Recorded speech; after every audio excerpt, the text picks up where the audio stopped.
So, Ajit, could you please introduce yourself? Hey guys, my name is Ajit Khurana.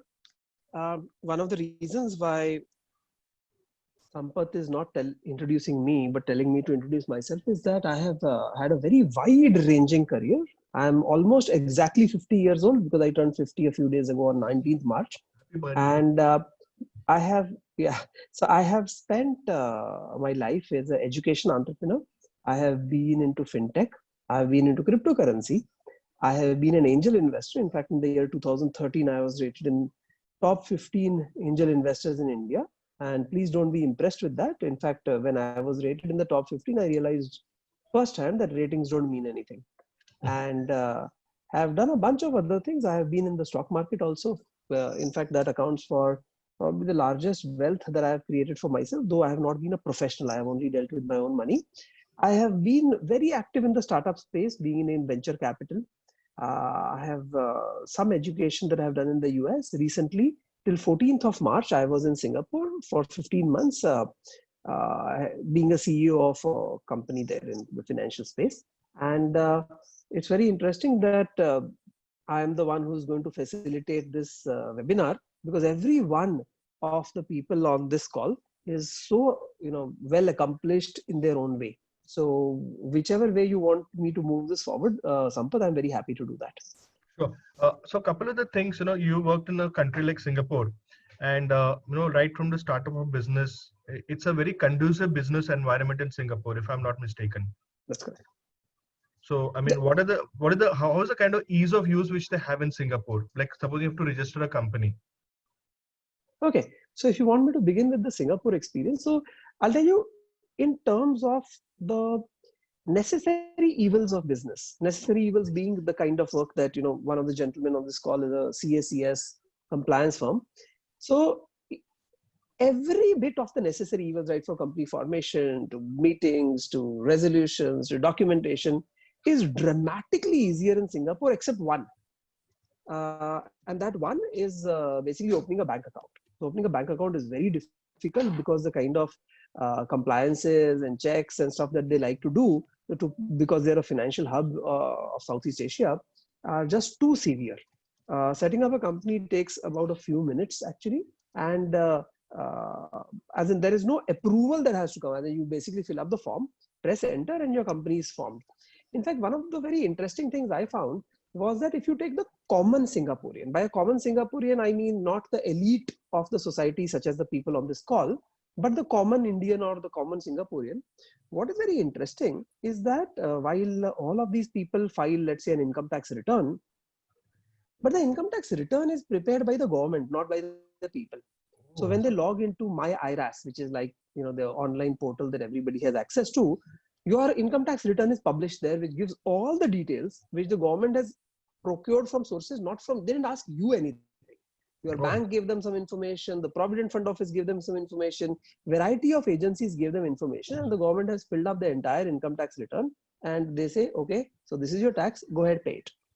And the interesting thing is that the majority of the common Singaporean, I would say the number would be in the excess of 90%, just go ahead and pay it. By that I mean that when we have to do our taxes, we have to go to tally, we have to do reconcile our balance sheet and all of those things. In Singapore, the government, because they are the service provider, they give us the return and we just say, okay, and we just file it.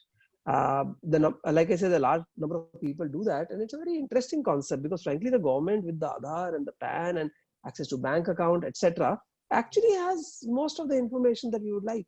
Yes. So I think that ease of doing business, if I'm not mistaken, Singapore is rated number 2. It has always been in the top 3 in terms of ease of doing business. So it was a very, very startling experience for me after some of the hurdles that we face in India over very, very trivial matters, and barring the challenge of opening a bank account. And that too, for an individual, it's easy, but for a company, it's quite difficult, I must say. Okay. Other than that, I found that ease of doing business is so shockingly easy that it is unreal. Okay. What about your taxation, your GST? So Vikas has a question here. Vikas is asking, is this return filing for individuals or for businesses also? Okay, so the thing is that I'm referring to the individual. That's why I said the common Singaporean. the moment a person has a company, then obviously it's not a common person who owns a company. So the examples that I was giving you were all for the individual. And very interestingly, look at it this way: in India, the financial year goes from 1st April to March 31st.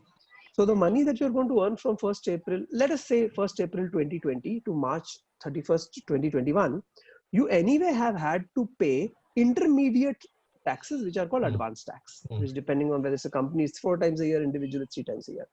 Then in Singapore, what happens if there was a corresponding period, their financial years from 1st Jan to 31st December, as is the case with US and many other such places. First of all, there is no concept of advance tax. So the assessment is done around somewhere between middle April or thereabouts.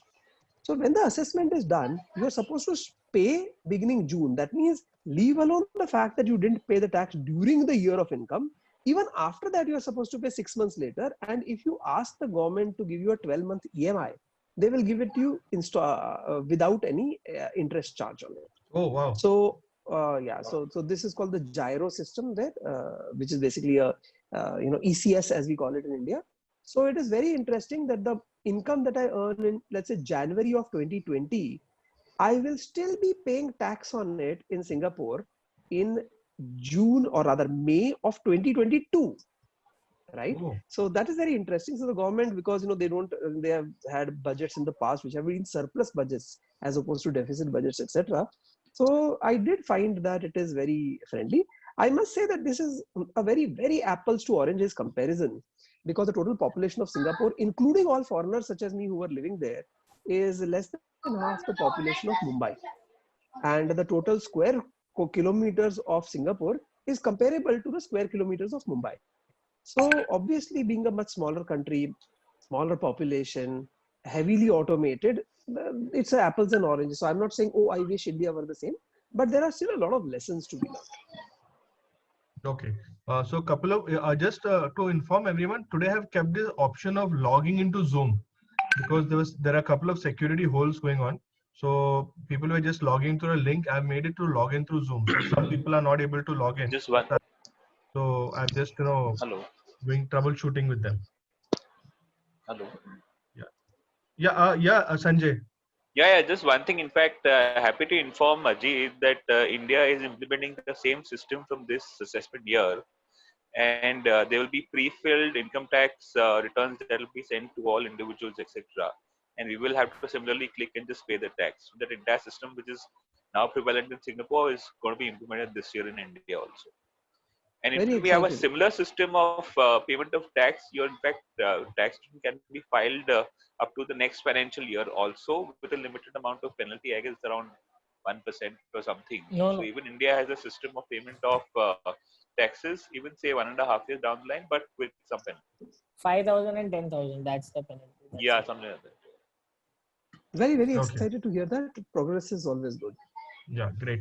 So Ajit, tell us something about, every one of us are like heard about cryptocurrency. Some of us lost money. Some of us, like some of the people in the group, have earned crores of money on cryptocurrency. Those people will be smiling right now. So just, whoever's smiling, they earn a lot of money over there. So tell us about your role. You were one of the first guys to get into cryptocurrency in India, and then you moved abroad. Can you tell us briefly about that? Of course, you should be asking this question to the people who made the crores, because that is what we want to learn. Having said that, I was not founder, but I was CEO of a cryptocurrency exchange called ZebPay, which till the time it shut operations in September of 18 was India's largest cryptocurrency exchange. And in a significant part of its lifetime, it accounted for somewhere between 2/3 to 3/4 of the total volume of India. That predates me, because my job as a CEO when I was hired was to take ZebPay global. So we started some work in the US, started operations in Malta, Singapore, Australia. So that was my role. I can tell you more about what was done prior to my time, but I didn't do it personally. Having said that, here is the thing. Cryptocurrency as a concept is very appealing to some people because it has 2 or 3 amazing features to it. Number one, it is a global currency. And if you think about it, frankly, all the governments in the world could get together, just like countries of the European Union got together and created the euro. theoretically it's possible that there would be a greater cooperation on the financial sector and governments could come up with one currency, thereby getting rid of a lot of needless friction that is created in the system. And European Union has shown the way that more than one country can have the same currency. So it is a global currency. That is one big draw to it. Second is that if you think about how the monetary system is run in any country, regardless of whether it's a communist China or a democratic India, US, or a tightly controlled democratic setup like Singapore, fundamentally there is a representation. Now this representation could be a democracy, prime minister, whatever, who then creates institutions. In India, these institutions might be, while theoretically they would be independent, but they have some connection with the government, such as the Reserve Bank of India, which is a central authority. The equivalent would be the Federal Reserve in the US or the Monetary Authority of Singapore. Then there are all of these commercial participants, such as banks. There are also these supply providers, such as clearing houses, etc. Now, what happens in this system when it got evolved over decades, if not in a century, beginning around 1920, post-depression around 1928 or so, is that there are just too many moving parts and sometimes they don't seem to be working together. Also, the fundamental decisions on things like interest rates and how this monetary system is run is made by a few representatives of people. For example, for us, fundamentally, the monetary decisions will be coming from the RBI, to some extent influenced by the finance ministry. The corresponding equivalent in the monetary system of Bitcoin is that basically it is run by an algorithm, which is a computer program. And theoretically, these algorithms can change over time, but only if the majority of people were to agree to the change. Otherwise, in individuals, change of mind doesn't help. So the fact that we are not dependent on a few people who are a committee or a ministry or a department or whatever you want to call it, a panel or whatever, is also an exciting thing for some people. And the third thing, for people who of the finance world, think back about any asset, whether it's gold, real estate, stock, or whatever, as in think of it as precious metal, whatever you think of it, over prolonged periods of time. Prolonged periods could be 5 years, could be 10 years, in some cases it could be 20, 30 years, depending on the asset class. Over prolonged periods of time, all asset classes seem to inflate, which means if you take the price of gold today versus 30 years ago, price of real estate today versus 10 years ago, price of stock today versus, at least a couple of years ago, even 1 year ago, maybe even 6 months ago, maybe even 2 months ago, we find that asset price inflation is very common. Now, if you are just a user of the markets, you might very easily believe what I just said, that all assets are inflating. But if you go one level deeper into this analysis, you will notice that it is inflating compared to currency. For instance, you need to give more rupees today to buy 1 gram of gold than 30 years ago. You need to give more rupees to get the same land as 10 years ago. You have to give more rupees to get the same share. That means, in effect, what if it is that the assets are not inflating, but the rupees are deflating? Which means, if we were to buy real estate using gold, or I were to buy shares of HDFC Bank using square footage of real estate, or if we were to correlate assets, remove money from the picture, for instance, then would we so clearly see inflation? Quite obviously not, because to inflate, you need a benchmark. So the case could be made that because of deficit financing, because of things like quantitative easing, printing of money by the central government based on political reasons, it does not mean any bad reasons, but Donald Trump decides and then Narendra Modi decides as to what the printing of the money has to be. RBI and other such agencies participate. What if the currency was an inflationary currency? Which means that while the value of a dollar, the value of the rupee, value of everything reduces, if you remember the conversations you have had with your grandfather, they will say, oh, we used to buy 10 grams of gold for like 10 rupees or something ridiculous like that. Or for 5 rupees, we would buy the ration for the full month, etc. That's because the rupee has depreciated so much. What if the currency was an appreciative currency? Which means for today, for example, if you have currency notes, 1 lakh rupees in currency notes, and you hold them in your cupboard, and you keep them there for 10 years, it is probably the worst thing to do, because barring in some exceptions, there is European countries who have a negative rate of interest, the 1 lakh rupees will be worth lesser. You might as well keep it in a saving account. Then you might as well keep it in a better account. Then you might as well invest in a more high growth asset. So the currency by itself depreciates. But what if you were to hold Bitcoin? And the belief is that this is an appreciating currency simply because its monetary policy is that its supply keeps reducing. So these are the 3 fundamental things very quickly. Number one, that it's global. Number two, that it's not controlled by governments. And number three, that it is probably an inflationary currency. Why I say probably is because obviously market forces decide the price. These are very attractive to people. On the other hand, there are huge concerns because they are somewhat anonymous, largely anonymous. So what if they are used for bad purposes like kidnapping, ransomware, drugs, terrorist financing, etc. Second, what if they fall completely out of the ambit of taxation and people start making profits but don't pay money? And eventually, if this leads to tax as in a substantial adoption of crypto, then what if taxation falls so low that governments are not able to function in the way they presently function? Will the role and definition of governments change? Third is that fundamentally you lose, as in it's basically, it seems to some people as an anarchic system. And there's complete anarchy. Everybody's doing whatever they want, which is largely true. And finally, some people worry that, tomorrow if you forget your HDFC bank ka net banking ka password, or if somebody takes money, you can go to HDFC bank and say, hey, listen, this is my problem. In Bitcoin, there is no recourse. You can't go anywhere. If you forget your password, or what I would call a private key, that Bitcoin has been lost forever. Nobody can recover it. So it also makes people worry that the systems are relatively more complex for a broader participation. So this is pros and cons. I have basically introduced the concept of Bitcoin. Usually when I do this, I try to be very logical. I try to be very fair. But I'm attacked by people who have a relatively extreme point of view, one way or the other. So I welcome that point of view. And if anybody has any questions around that, I'm happy to take this. Anybody has any questions around this? You can raise your hand or just message. Sampath, I have a question for you. Yeah. ये session Bitcoin के बारे में कैसे हो गया? I thought the topic was completely different. No, just thoda it came, like freewheeling session बोलते हैं ना? Okay, absolutely. I'm Singapore came and I went to that. So okay, so I'm happy to answer any questions. Yeah, any questions on Bitcoin? Anybody wants to ask? No, not Bitcoin. Not What? Bitcoin. We have something different to ask. Okay. Yeah, I think Sanjay is raising his hand. Sam. Yeah, bolo. Yeah, just one thing, Ajit. In fact, you would be aware of this. Just last month, the Supreme Court of India gave the green signal to cryptocurrencies. Because there was largely a ban imposed by RBI, and their entire order has been overturned. So the issue also is that and we know how FB is coming back in a huge way as far as cryptocurrency is concerned. So the issue here largely is that since somewhere even today this currency or cryptocurrency is not really a legal tender, so to say, there are huge possibilities of the regulators imposing ban on trading, on etc. as far as this cryptocurrency is concerned. So that is an inherent risk in trading of these securities, because you never know when an RBI comes back again with an order saying that no, sorry, cryptocurrencies cannot be traded and all that stuff. So what do you think about this? So I'll quickly tell you that this case that was fought against the RBI notification,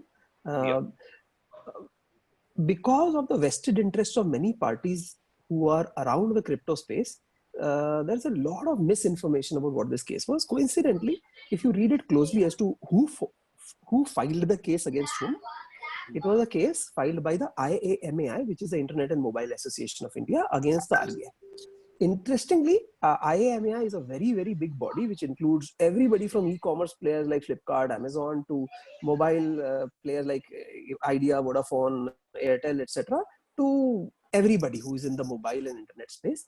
So they have various committees that work, and the largest committee, which is the highest industry body of cryptocurrency and blockchain at that point of time, was the BSEC, which is the Blockchain and Cryptocurrency Committee, and I was the head of that. This was before I joined ZPay.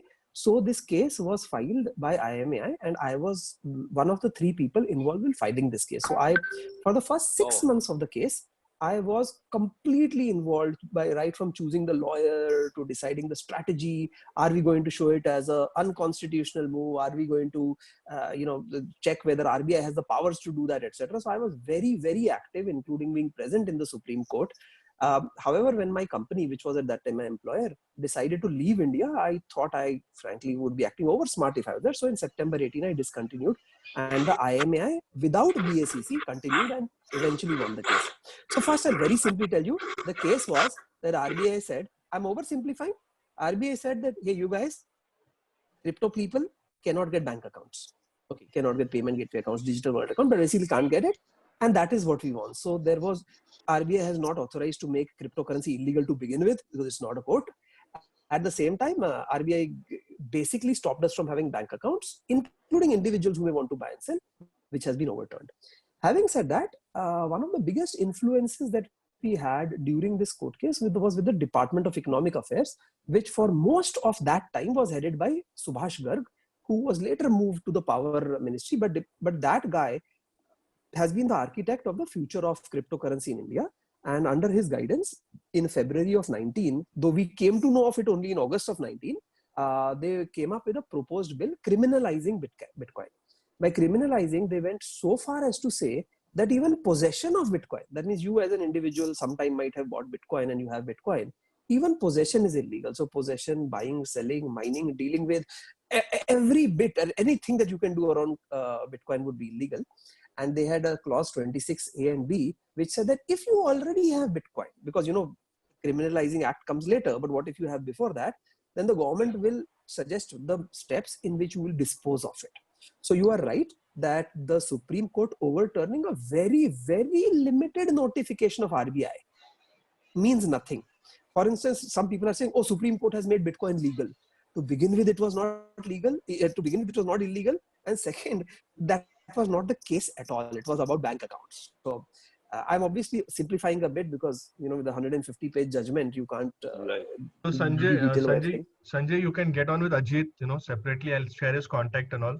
So you can have a deep, detailed discussion over coffee or Zoom.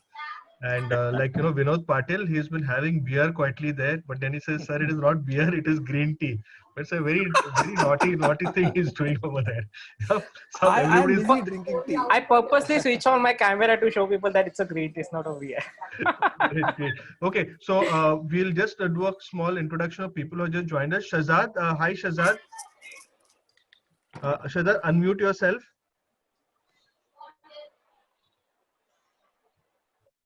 Shazad, Shazad, could you please briefly introduce yourself?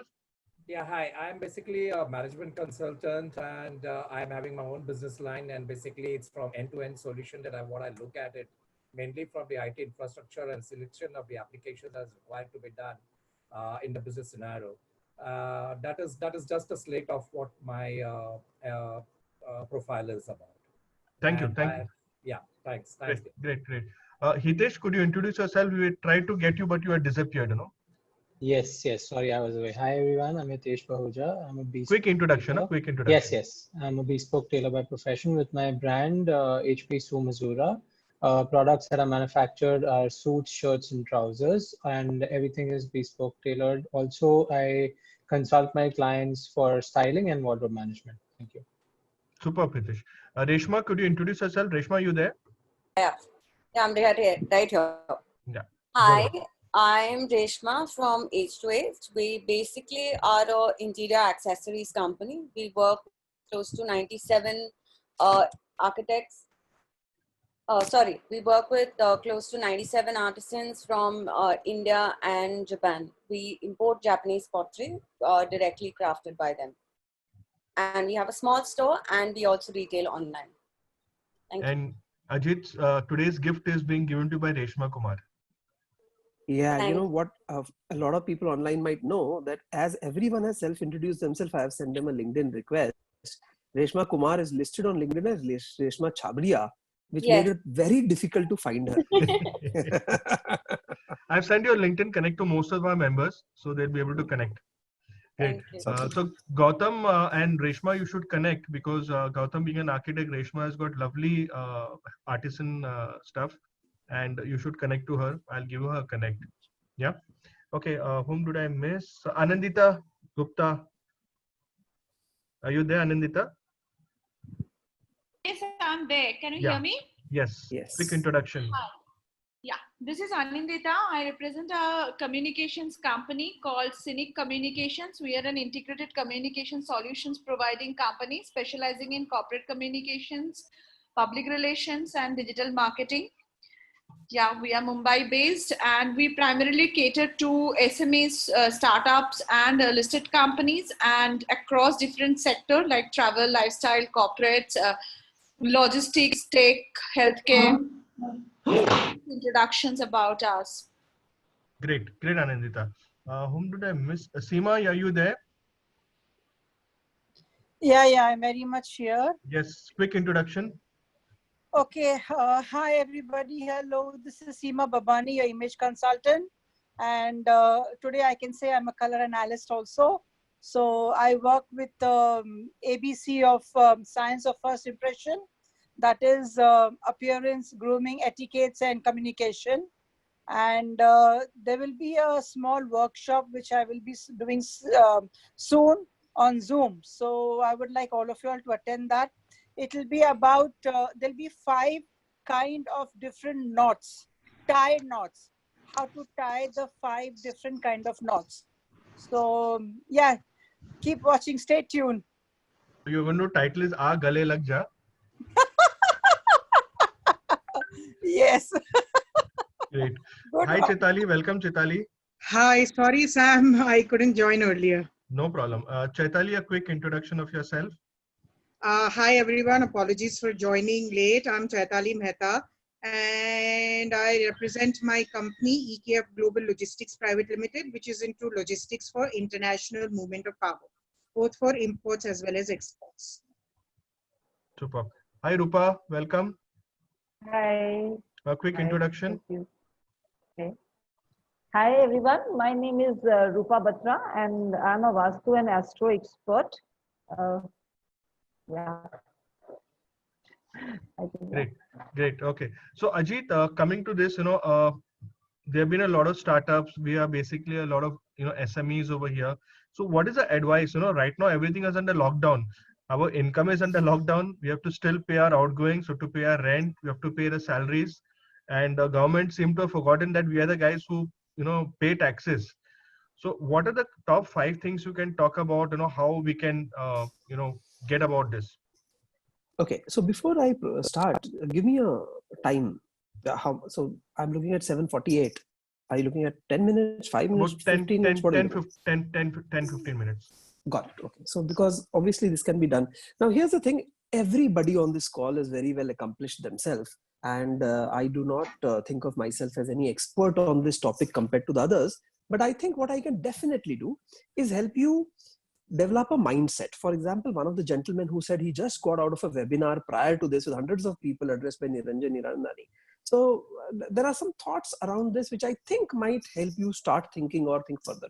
Number one is that since several, if not all of the people are self-employed or professionals here, and if I had met you 6 months ago and we started talking about business and things you could do, there is no doubt about it that if we spend 1 hour talking at that stage 6 months ago where there was no COVID happening,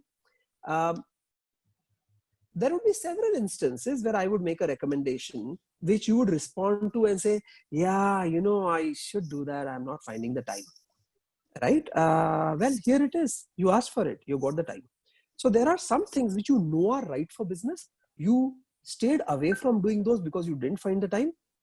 If you're still staying away from doing those, you need to ask yourself why that is. Having said that, let us look further and try to create a little bit of arithmetic around this. Different businesses are going to be hurt to different levels. Some specific businesses, for example, are doing better in this situation because of them being in the right place at the right time. For example, Zoom, which is a software we are using, is one of the best performing companies in the US at this point of time because of the virus. But without getting into specific sectors, because you understand your sectors better than anybody else would, the fact is that businesses are going to suffer and going to suffer a lot. In this situation, what tends to happen is that, let us just say you're in real estate and real estate is selling, 1,000 apartments a month in whichever sector or location you are. And these are going to now fall and the 1,000 is going to become a small number. You can choose 500, you can choose 100, you can choose any number because arithmetic logic will still remain the same. The fact is that it's not going to become 0, right? So does that mean that you have to be ready that your business will halve or your business will go to 1/10? The answer is absolutely not. If the industry as a whole halves or industry as a whole goes to 10%, it does not mean that all players in the industry go half to half. The fact is that even a downturn, or in some cases, even the absence of growth, does kill certain players in the market who, because of their cost structure, because of the nature of their relationships, assumed a certain growth in the business without which they die. So what tends to happen is that when in any industry as a whole shrinks to a certain level, let's say halves, in some cases less, this is a weighted average of several players who die, namely go to zero, and some others who don't, including those who do better than before, right? So at this point of time, pretty much like all of us isolated people, washing our hands regularly, not touching anything, anybody, we are trying to survive the virus, right? So at this point of time, the key is survival, right? Because the few or the few or many who will survive the business, you will have one free gift coming your way. And that is the fact that a lot of your competitors did not survive. And in reality, what this does is that it can actually not be as bad. So dhanda ada ho gaya hai. When you hear something like, the business is halved, that's at an aggregate level. At an individual level, it could have gone to zero, or it could even have increased. So keep that in mind. Yet another thing is around cash flow, which is, what Sampath also referred to. And it seems like that income is gone down, or payments are delayed, or income has disappeared temporarily or permanently. And on the other hand, the expenses seem to be piling on us. The fact is, this is not completely true. For instance, let's say co-working spaces, because somebody was from co-working. So these people take office spaces which they pay rent to the landlord, and then in return give parts of it to somebody else who pays them. Now, this somebody else who pays you is now saying, I'm not going to pay you. You have shut it down. I can't even use it, right? And since we have at least one lawyer on this call, they could even invoke the force majeure regardless of whether it is mentioned in the contract or not, and say, hey, I'm not expected to pay. Now, in return, are you expected to pay your landlord? Well, with a similar logic, you could go and say, I won't pay. There might be certain repercussions about what happens when you don't pay. People are, some people are firing employees. Some are saying salaries will be delayed. Some are saying, I'll cut your salary by 20% for this period. Some are saying salaries will be delayed till the end. And if you continue being employed with me, I'll pay you over time, etc. These are all very frustrated, desperate, and regrettably necessary steps that we are going to have to take. So I work with several small businesses who are asking me, do I really have to pay salaries? People are not working. They're called working from home, but they're really not working. Do I have to pay salaries? March salaries everybody paid. Can I postpone salaries? Can I reduce salaries? What you have to understand is that the situation is new. It is unique.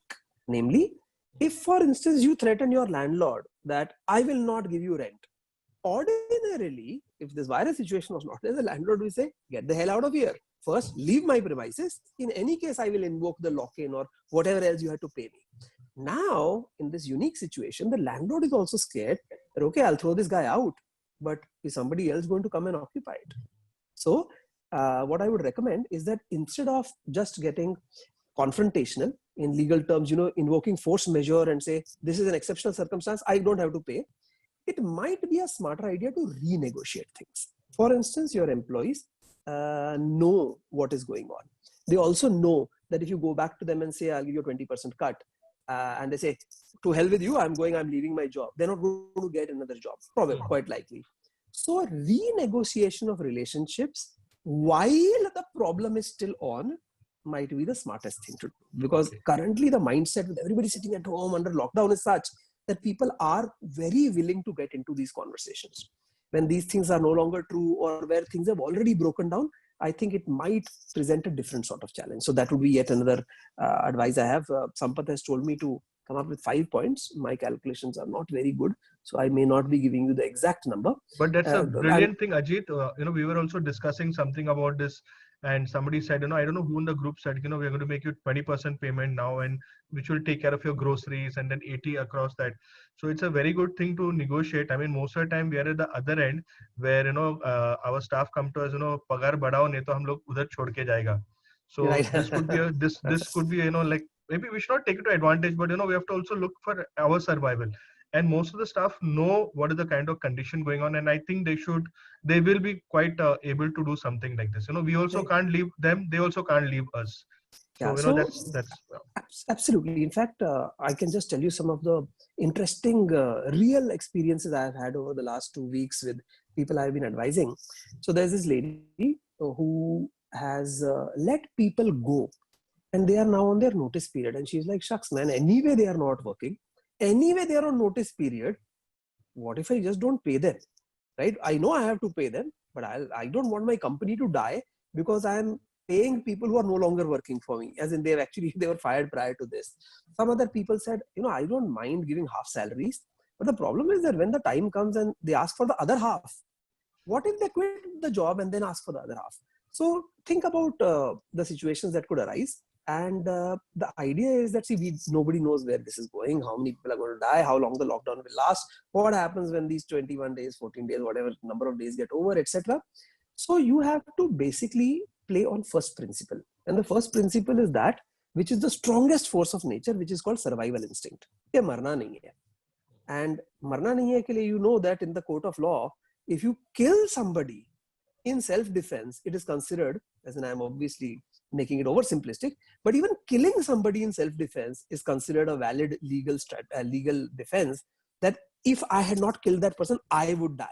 So please, don your hat of survival instinct beyond all the other hats you had, such as fairness, creativity, logic. I would strongly recommend that before things become much worse, please get into survival mode. And by the way, the ones who survive will not necessarily be in bad shape, because several others will not survive. So the total business going down also will not necessarily be that bad for you. And at this point of time, I would go and tell you that relationships are going to primarily solve the problem. Whether it's relationship where somebody can financially help you, whether it is your vendor, supplier, employee, you talk to them and explain this is the scene. Everybody knows what the scene is. It's not an excuse you are making, right? And everybody is so worried about an uncertain future that a lot of people who are presently employed are not sure whether on 1st May or thereabouts, the April salary will come. See, March salaries came because the lockdown happened much later in the month of March. The idea is to start getting into conversations. The idea is to, solicit and welcome the help of others and say, listen, we want to keep the business going. Now, let us talk about how it can be done. Usually, if it involves giving a raw financial deal to a counterparty, such as saying, I'll not pay you, I'll pay you less, I'll pay you later, I'll pay you in an indefinite future. So you're giving a raw deal to the counterparty. It is usually a good idea to ease them into this situation. Namely, first you tell them that this is the situation we are facing, right? And you also know it. And don't automatically say, I have a proposal for you, cut your bill to half. Don't go with that and say, we are now thinking about what to do and I'll be getting back to you. So ease them into that situation. Everybody basically knows what's going on, right? So I think it should work. One more thing I'll tell you is that pretty much like everybody, every human being in this world would agree that we got caught into this coronavirus thing unawares. That means we really had not thought about this. Those of you who like to read about statistics, probability, etc., may have read about a guy called Nassim Taleb, who is one of the rudest person in the world, but also one of the most intelligent people in the world, who has written books like Against the Odds, Fooled by Randomness, Black Swan, etc. So Black Swan is basically an event which is extremely unlikely, just like a swan being black is unlikely. He has been on TV and explained that this was not a black swan event, it was a white swan event, which means aage piche ye to hona hi tha.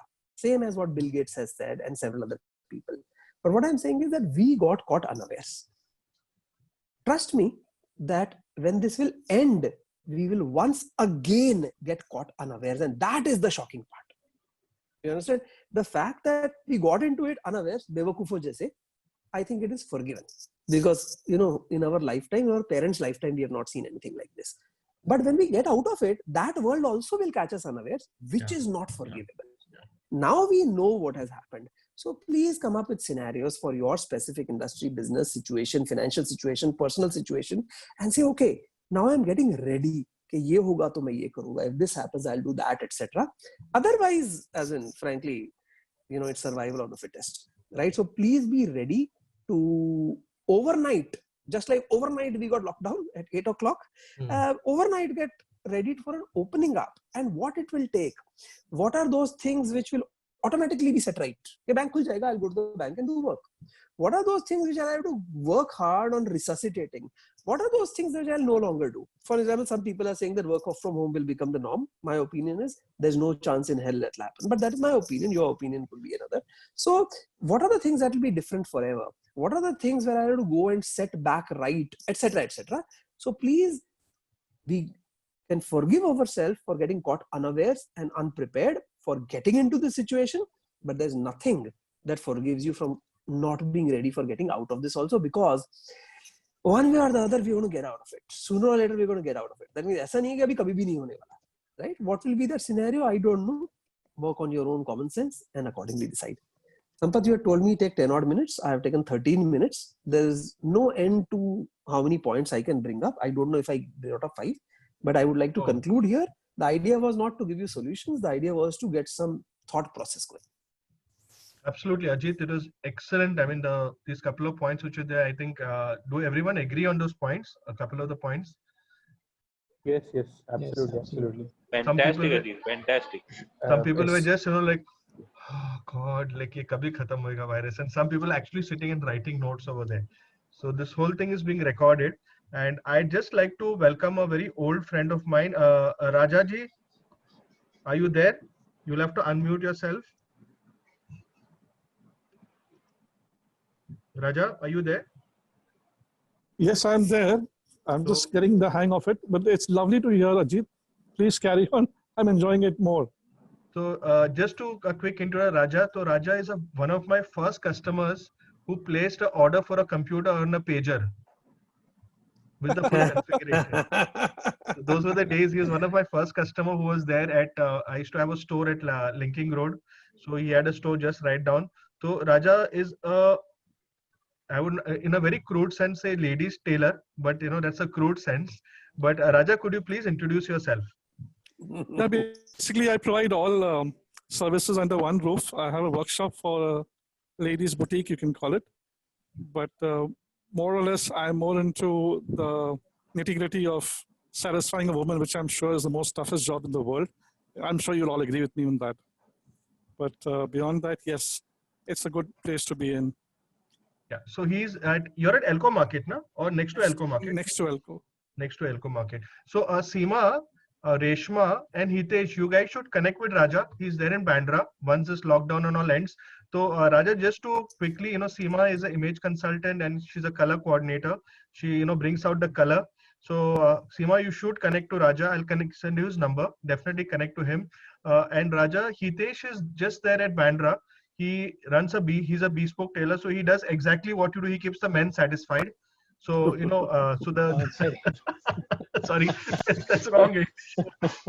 Okay. So he's a bespoke tailor and he's, done the who's who of suits and all the kind of stuff. So Hitesh, definitely connect to Raja. And Yes, Raja does not move out of his place. Okay. He's that, there's that sitting on the gaddi kind of person. He does not move out. So you have to go to him and meet him. He's not going to come and meet you. Done. So you can definitely, he'll give you free pani puri and all from Elko. That much he'll do for you. It's a crime to visit me and not go to Elko Pani Puri. So definitely connect with that's Raja. enough of a freebie to go there. That's enough for making a visit. Great. So great to have you, Raja. So any questions for Ajit? Yeah, Prasad. Yeah, I put up that question into that key.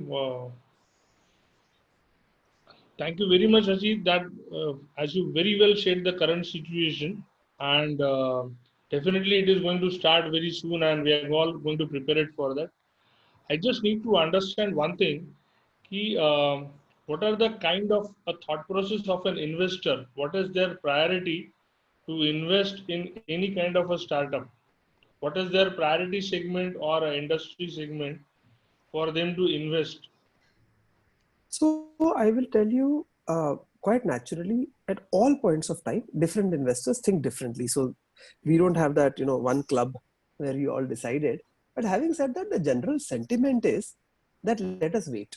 And the reason to let us wait is that whoever wants investment, right, basically wants to take money in return of equity. is going to be in a far more willing space to negotiate maybe 3 weeks down or 2 months down than they are today. So people who started the fundraise process, let's say 3-4 months ago, before the virus really started affecting business, those pitch decks and pitches are still in the market. Everybody is just saying, are these people even serious? So at this point of time, yeah, investors, especially the ones who are sitting on money, are in a position of being gods. Pretty much like in the stock market, where we seem to have recently faced a bear market rally. The people who are sitting on cash a lot of them are still sitting on cash. Much better prices will be available. So sentiment is the same. Okay, yeah. Great. Seema has got a question for Ajit. Ajit sir. Hi. Since I'm an image consultant, I usually go with the appearance. Okay. The tax part and the money part all comes later, and it was a fantastic information. Even I also had once upon a time into this bit kind of thing, me and my son. But my son now is in USA. So probably this recorded conversation I will send him. Having said all that, I would like to know about your hair color. Is it salt and pepper by natural, by nature? You're asking me if no, it's absolutely natural. Yes. And I have not noticed it until now. Now I'm noticing what you're asking. Yeah. So I have black and white. Yeah, that's how I am. Salt and pepper. It's original, right? Absolutely. Okay. Because people ask me if my client, they do it on purpose and all. So there was this gentleman from this group only who asked me if they do it on purpose. So I thought you could be an example if, you did it on purpose. Wow. I don't know of that, but yeah, whatever is there is natural. Thanks. Okay. But anyway, that's suiting you. It's a lovely salt and pepper look you have. Thank you, sir. Thank you. Isn't that dangerous? Sampath. Isn't that dangerous when Ajit is acquired it naturally out of a lot of intelligence and hard work, and some artificially people entering into the space, showing that they are intelligent. Yeah, well said, Abhijit. Okay, Sampath. I think Sam is offline. That's interesting, right? Samming offline makes us all feel suddenly lost and orphaned. But Can I take a question? People are saying, yeah, please go ahead with the question. Yeah, Ajit, just one thing, the way, the entire COVID scenario is going to kind of impact the Indian economic situation, etc. What is your feeling as far as the, the VC and the startup space? Because that will be definitely under a lot of threat considering the valuation of even A group listed companies today. So from a valuation perspective, do you think there will be a drastic change in the startup community? So 2 answers. One, the macro level answer, I think we are standing at the threshold of a bloodbath of pre-existing investments that have not reached any serious maturity.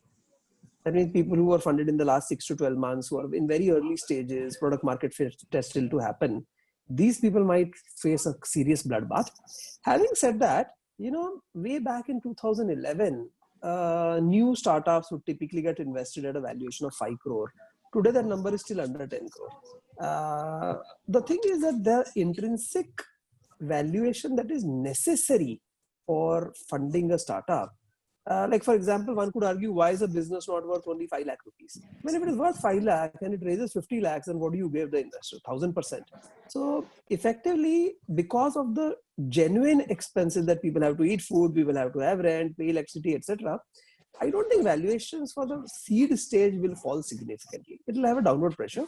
It is the post-seed stage where I think the maximum slaughter will be seen if businesses have not reached any serious maturity. Great.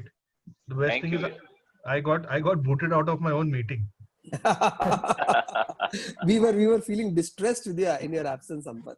Yeah, I was trying to figure out how to get back. Finally, I got back. But it seems that a couple of people have given this thing. Zoom has suddenly stopped working in between. So I do not know, because a couple of people. I think it's like they have really scaled up a lot comparatively. That's correct. Good. So it's been.